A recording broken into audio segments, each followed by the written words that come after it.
And now back to your regular programming. If you speak better to yourself. You showed up for probably the dumbest conversation we've ever had on this show. Let's have that smile again.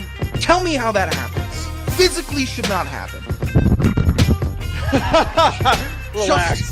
If you say it Give me as well. 3 times a day, God will line it up. He's just an absolute hack, and he gets his ass kicked by the teammates every week.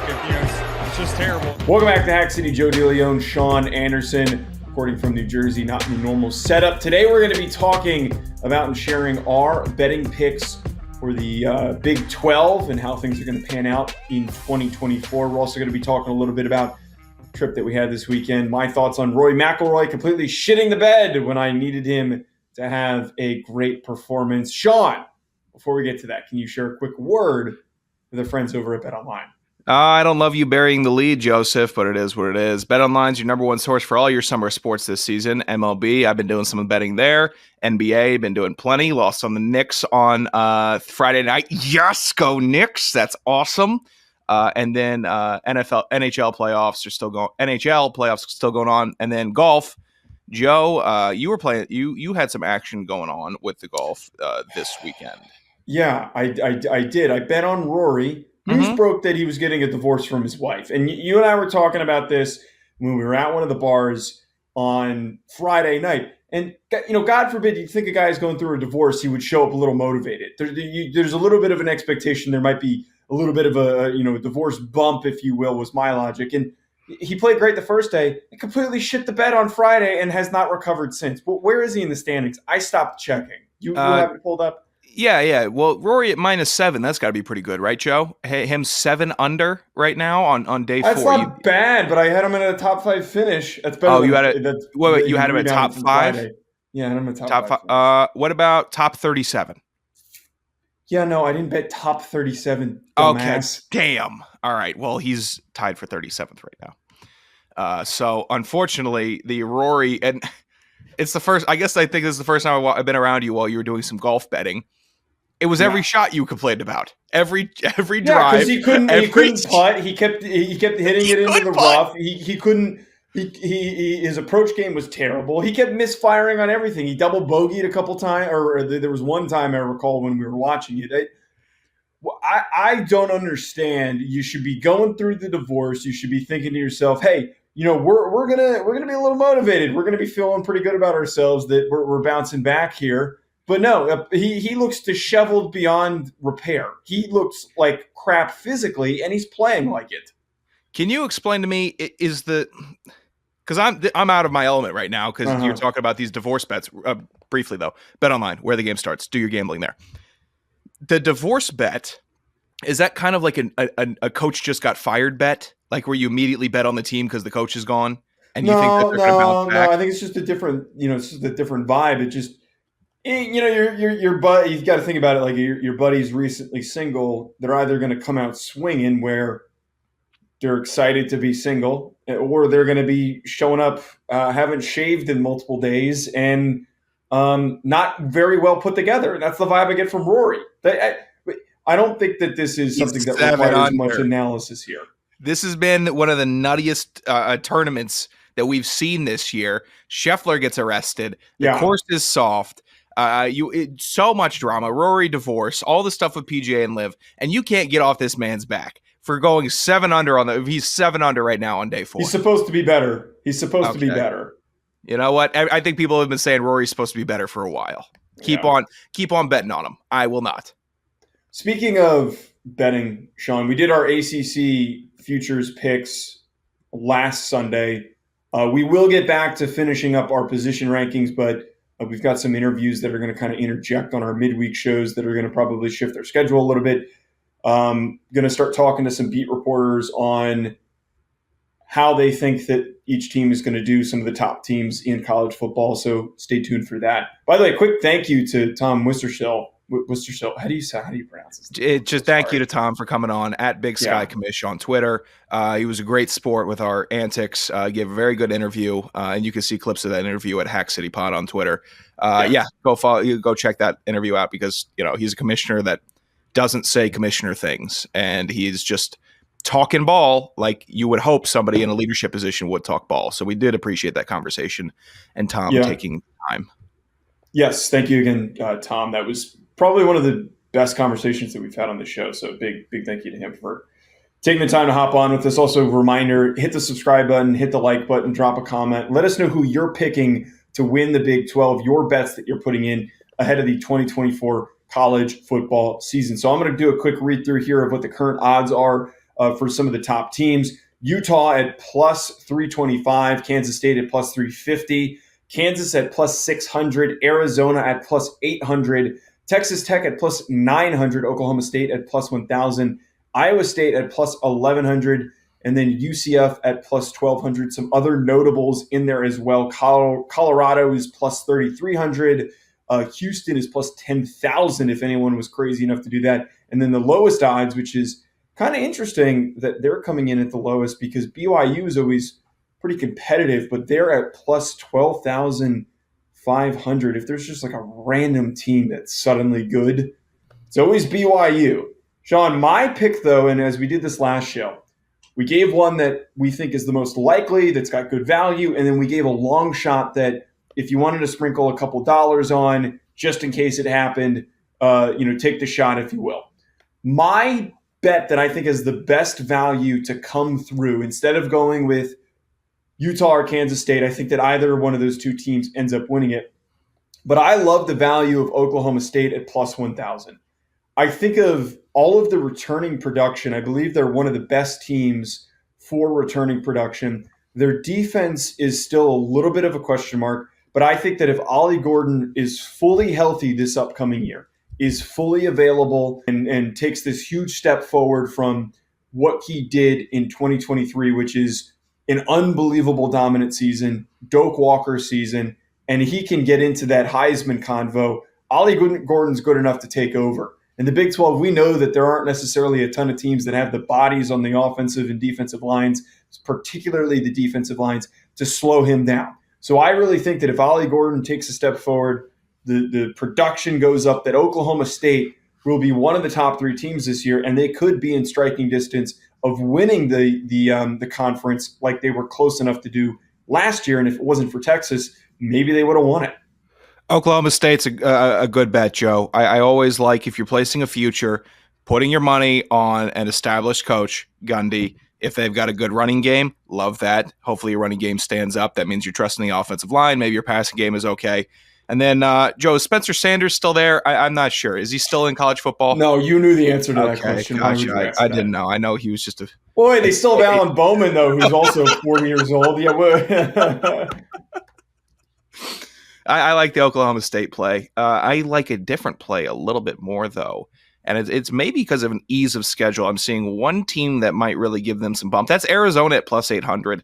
I thought that they exceeded expectations for me last year. Arizona has been a blip on my radar the entire time I've been alive. Last year, they started making some noise, moving in the positive direction, getting some big clutch Pac-12 wins, hurting teams in the Pac-12 and their push to win it last season.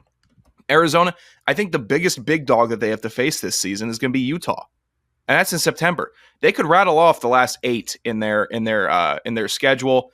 I mean, they're just they could be poised. They've got a good offense, and I like their positive momentum.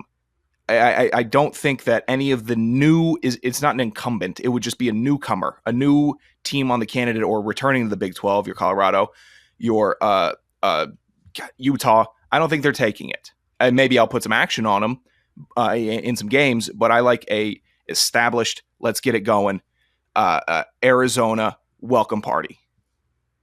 Arizona's new also. I just recalled that mid-sentence. I don't... Arizona's been playing like a Big 12 team, so I never thought of them like a Pac-12. They didn't have the offense to keep up. Now maybe they do. I don't particularly like that pick. I think that when you're going through a coaching change, that's going to really hold them back. I don't think that Noah Fafita and Tedero McMillan, I don't think they're going to take a step back. I think that they're going to be very good. It's going to buoy the offense. They're going to be a really good competitive team, but man, it is so hard to turn around, new head coach, to win the conference. And honestly, I wasn't excited by the Brennan hire. I think he's fine. He hasn't really been a head coach that screams to me, "Oh, he's going to turn this program into a conference winner." So I'm. I never thought Fish was going to turn them around. Any of their coaches that they've had, I've never said. But if Fish was still there, it'd be going into year 3, and then the argument would be a lot easier for, oh, he's really building momentum. Most of the roster also left. I hate this pick. It's a terrible pick by you. You can hate that pick. I'm going to ride with it. Cool. You're going to lose a lot of money, and anyone who takes that bet's going to lose a lot of money. My long shot that if I was going to throw this out there, just a crazy one that if it came to fruition, I have not been the biggest West Virginia supporter, but they are at plus 2,000.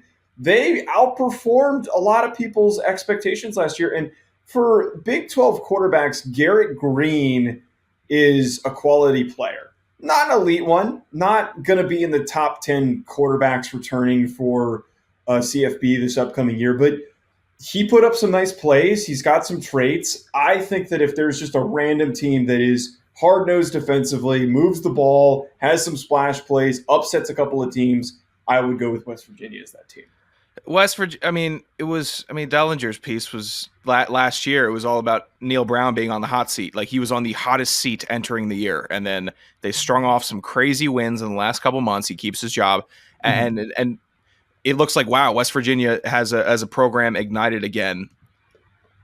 Maybe they carry that into this year. I'm not. That's not where my juice goes here. My juice, if I'm making a riskier play, I'm going with the excitement factor. If I'm going to be watching these guys for money, it's going to be Colorado. It's going to be Colorado. Joe, because we're going to be watching the games, right? Are you going to want to bet on every game, or are you just going to have a nice little future to ride out? And that's what I like. If we're going to be tracking them, because don't lie to me and say you're not going to be tracking them. I'm going to be tracking them. So we're going to be forced to track them, Sean, because it's going to be we're going to get beat over the head. To track them. We're going to get Colorado is the team that no matter what happens next year, we're going to get beat over the head with them. No matter what happens. Well, I'm going to be on stop. I want to be on the beating side and not on the team. I'm going to get in on the party this year. Why can't I guess it plays. I guess it plays because this is called Hack City, and that is a hack pick. Okay, but is there a better quarterback in the Big 12 than Shedeur Sanders? I'll counter that. No, he's not. Cam, I'm sick of the Cam rising. I'm sick. Cam has not been rising. It should be Cam sitting. Cam plateauing. It is not God. Cam rising. My God. No, he doesn't play. This is some local radio hack shit that you're pulling right now. He doesn't I really like Colorado. If I want to go with a deep one, I'm going to go with Colorado. I would go plus 3,300. That's a pretty good value.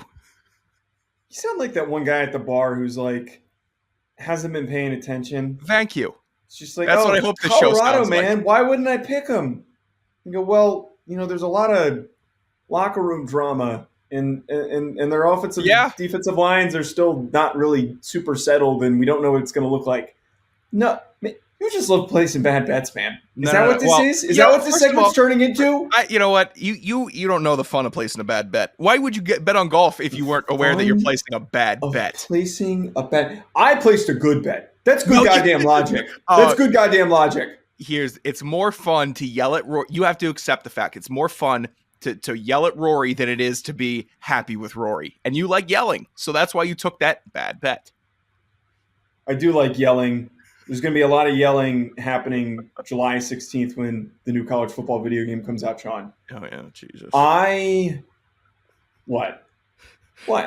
I'm one of the few that didn't get caught up in the initial fervor when we were all 12. I never played the game. I never once played. Don't buy the game. That first game. Maybe I won't. Maybe I won't.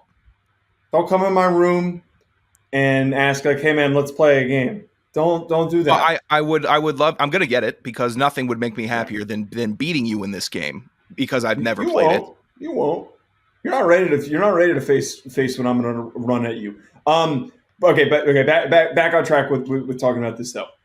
We're mid 20-somethings that I at least grew up playing this game. I still play NCAA 14. I bought a modded Xbox 2 years ago just so that I could play the college football revamped game.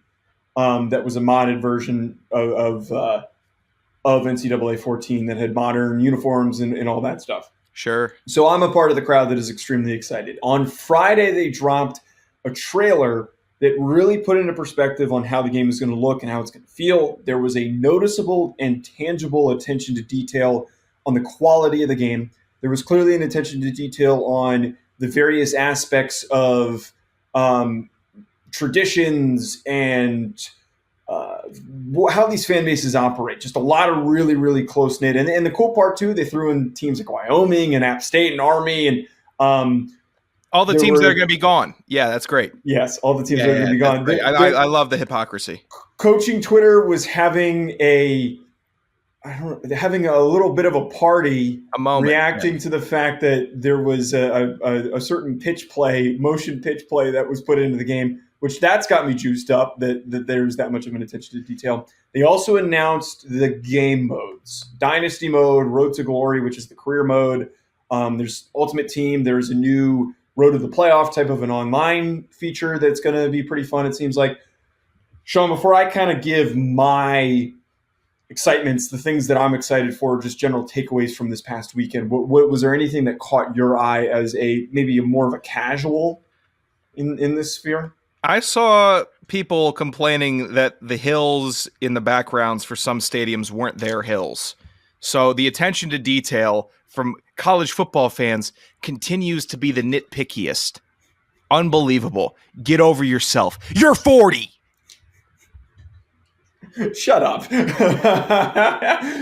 It's embarrassing. I agree with you, though. Like, that aspect of it is embarrassing. Yeah. The jersey glazing, I get it, though. If you have a team and you're a supporter of a college football team, I know that it's a bond and your pro teams probably let you down every year, but the college team keeps on getting new guys. So you get a new presence every year. It's fun. I get it. I'm not someone that doesn't, but I'm not inundated in all this pre-built hype.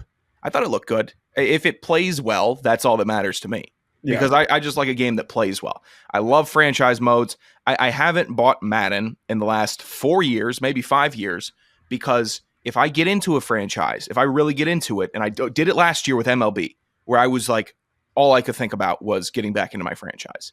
I'm one of these people that if I start building one, I'm not going to stop until my team is all CPU players, until it's all random generation.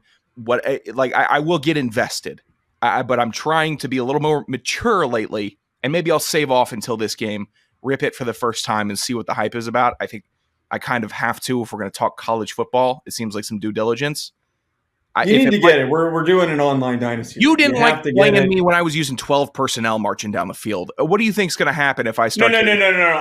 When you and I played Madden, and I used to get mad at you, you ran one formation. You didn't bring in. You didn't have any single back variations. You just ran single back the whole goddamn time. That was annoying. That's a bear stupid. Front. You learn how to stop a no huddle. You better learn how to stop a huddle. You did this. I completely forgot that you did this. If we're playing in the same room, I'm assuming you're cheesing. So I'm going to try to run a no huddle and get you off balance.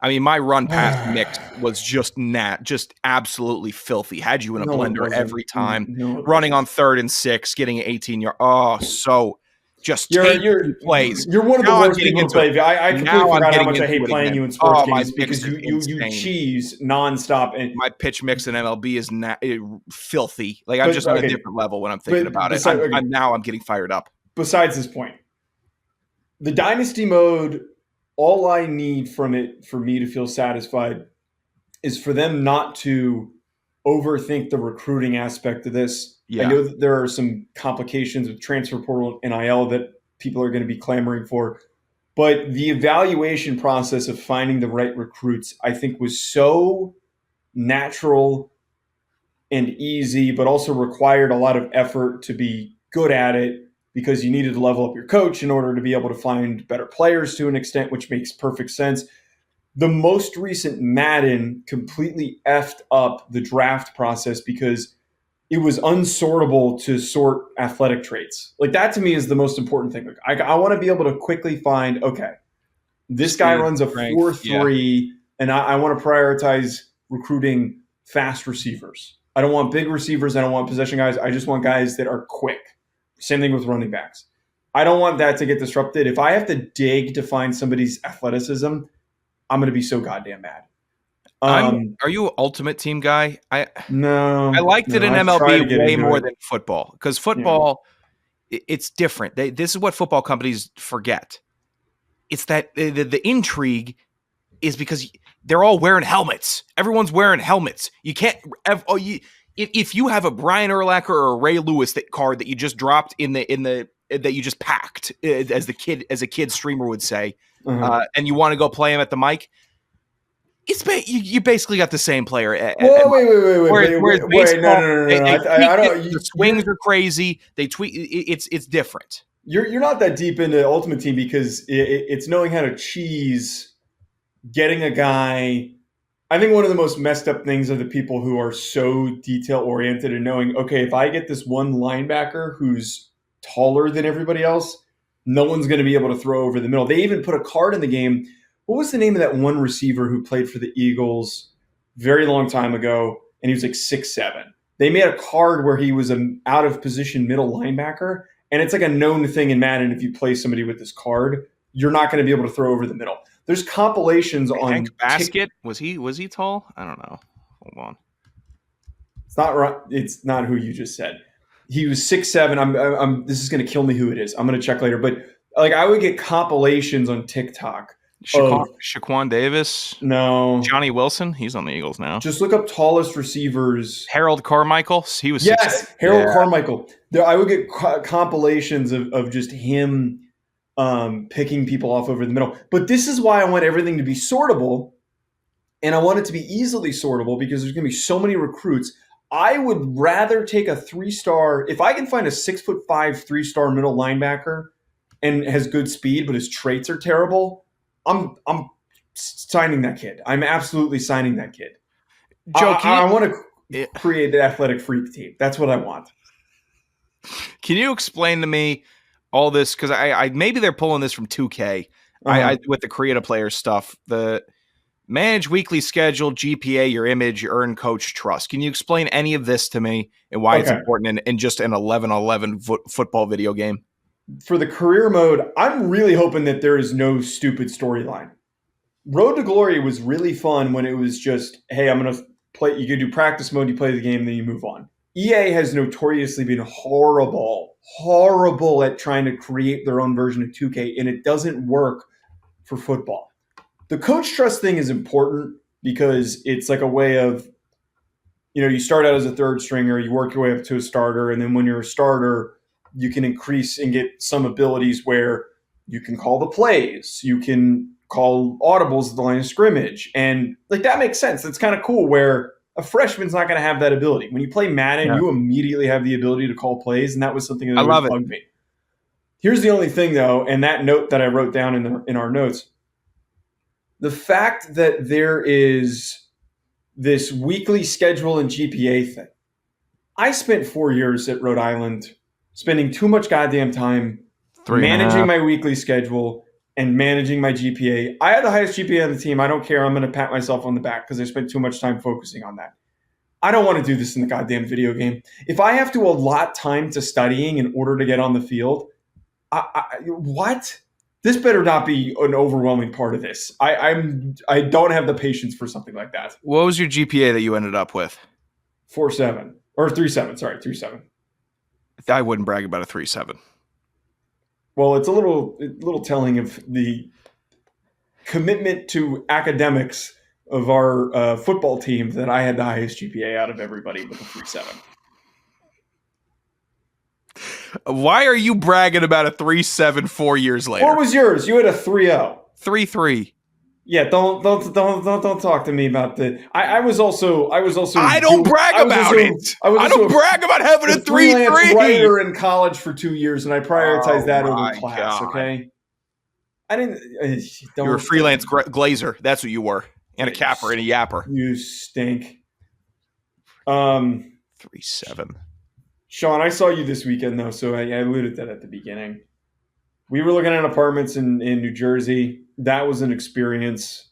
The Saturday of looking at apartments was very strange because, I don't know, the area that we were looking in Hoboken and Jersey City, it's very unique compared to where both of us currently live. Yeah. It's just like location wise, it's odd. But any thoughts on the weekend though? I might sell my car. It's either. I guess of the parking prices. It's either the parking or it's these tires that. Full disclosure, I just had to get 4 new tires, and I just driving around up there for about 8 hours. Let me know that these are not going to be long for this world. These tires are going to get chewed up, chewed, spit out, and then you know what? Maybe they were getting eaten out on that road. These roads are garbled messes, potholes. Yeah, there is not a never single... seen. It's like Chernobyl roads. Normal pothole in the road is, I see a hole coming. Let me avoid it. This is, where's the hole? Oh, the road is the hole. That's great. But by the way, it was a known joke between the two of us that my old car had really thin tires, and I popped like 3 tires in a 1.5 year span, and you gave me shit for it. Now you know what I was dealing with. I'm starting to get a little bit enlightened as to the trials and tribulations. I don't know. Maybe a little tar and gravel, make some pavement, and get some roads going. That might get maybe less stops at the red light. I almost blew that. I almost popped that tire. I had to do some aggressive driving at times. Joe, uncomfortable, but I think I did a good job. It's an interesting area. It pains me to say this. As much fun as we did have, just busting balls, watching Rory melt down, watch the Knicks melt down. Everyone's losing money. That's great. I'll give you credit. You put me on to a good pizza spot. That is just a problem. It's going to be a problem. And wait. Yeah. But here's the thing with that. And I was trying to explain this to you on the train. You were saying like, oh, that's a really good pizza spot. It's not even a top 50 joint for the area. That's not what I was going to say. And you and I used to argue in college. You used to pull this shit on me, and I know that you were just doing it to get underneath my skin. But you used to do Virginia pizza's just as good. You used to pull this on me, and then when I visited, you took me to the spot that was a cracker with some tomato sauce on it. I had one spot. There was a good spot. You bite your tongue about Fascia Luna. The pizza was fine. That's like a 2 on the scale of New Jersey pizza. I know it is. I'm now learning it is. I took you to one of the most basic walk-in slice places in Hoboken, which I love. I go to that place. I told you. I go every time I go out with my boys.